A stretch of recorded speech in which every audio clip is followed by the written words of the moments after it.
as instituted by the Holy Father. Therefore, after my homily, I will read the last paragraph of his message. But the theme for that was chosen from the letter of John, chapter 3, first letter of John, chapter 3, verse 18. That let us love not with words, but with deeds. Our theme for reflection this morning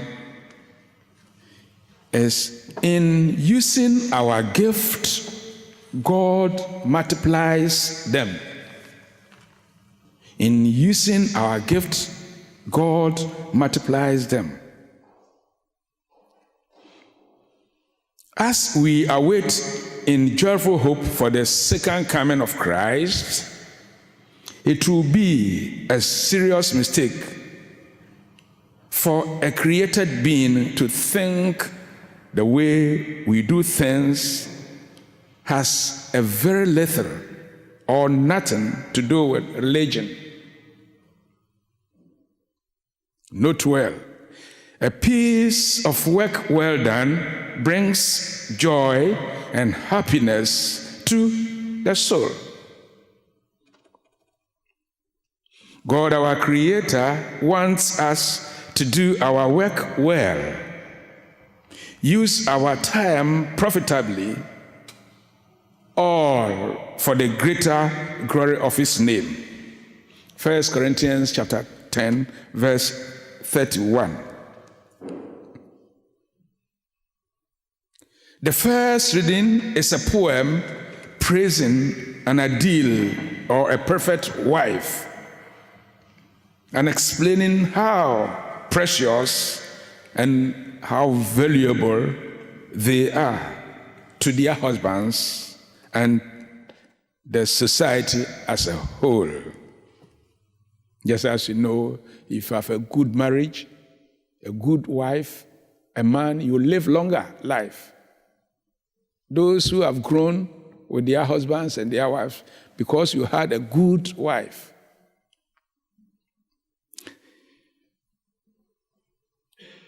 Fellow Christians, the church is that perfect bride by virtue of the fact that Jesus Christ died for her. And our Lord Jesus Christ expects to come back and see her ready and as spotless as possible. And who are in the church? You and me. As a perfect and ideal bride, many things occupies the mind at all time. Good name of her husband, respectful, welfare of the family, concern for the needy and the poor. That is why some families have been blessed, are blessed as you see them. Such bride is a model for every Christian, and we should be particularly attentive at all time to the following and imitate. To live life that will bring glory and honor and not shame to Christ, our leader. To have the welfare of the Christian community always at heart than our own. Just as our parish, our cathedral parish, trying to do different things to help us enjoy as members of the Christian community. To be concerned about all times, at all times, about the needy and the poor around her. Dear friends, Our Creator wants us to make a good use of the gift, the ability, and the skills given us. And we will be called one day, sometime, to account for the work done and the fruit yielded. Hence the readings. What we have, much will be added to. And the little that you have, because you not do well with it, it will be taken from you.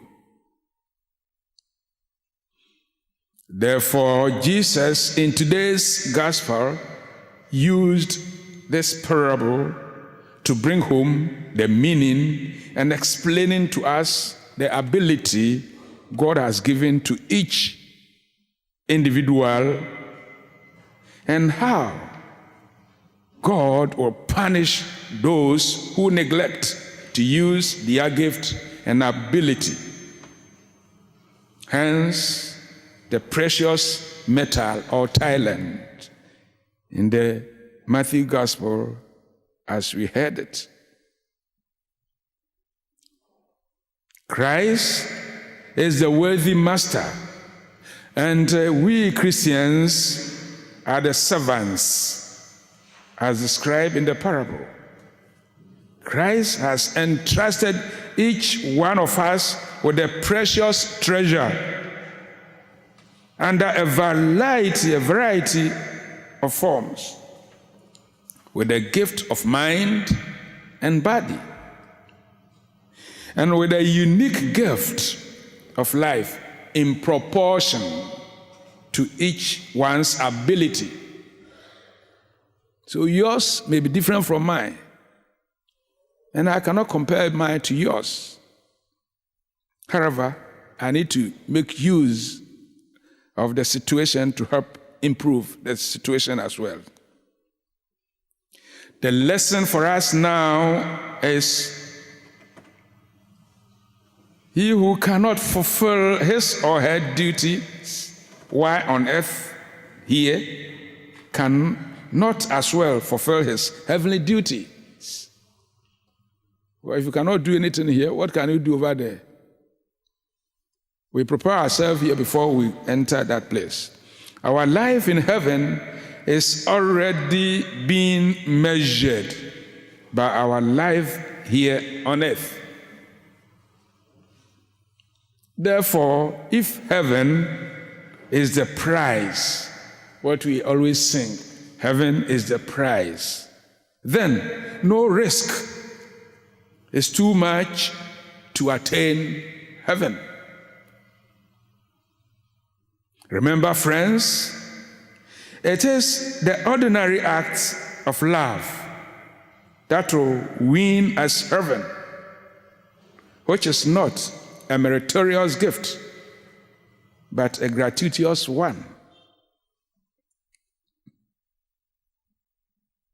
Hence, St. Paul says in the second reading of today that time is much closer than before.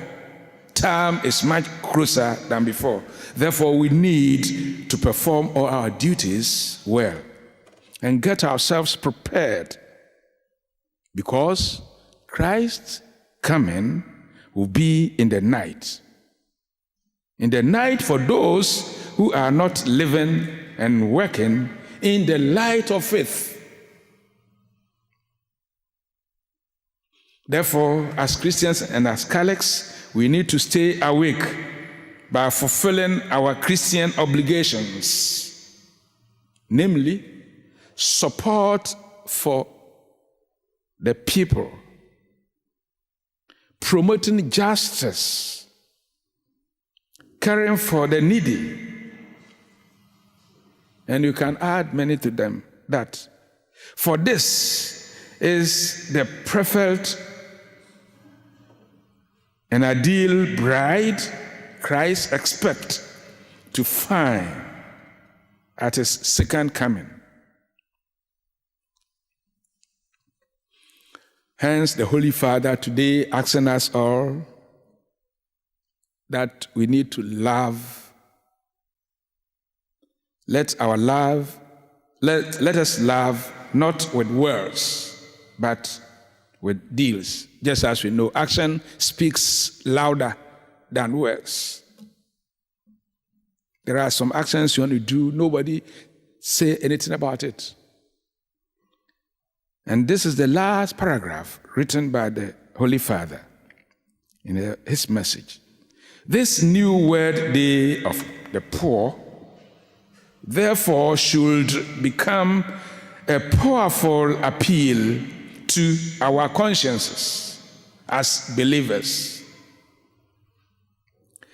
allowing us to grow in the conviction that sharing with the poor enables us to understand the deepest trust of the gospel. The poor are not a problem. They are a resource from which we draw as we strive to accept and practice in our lives the essence of the gospel. So let us take upon ourselves and try to help the poor. At least the Holy Father is having lunch the whole day with some poor community. Let us also do this in our community now, especially this week. May God continue to bless us and get ourselves prepared, because time is closer. The time is much closer. Amen.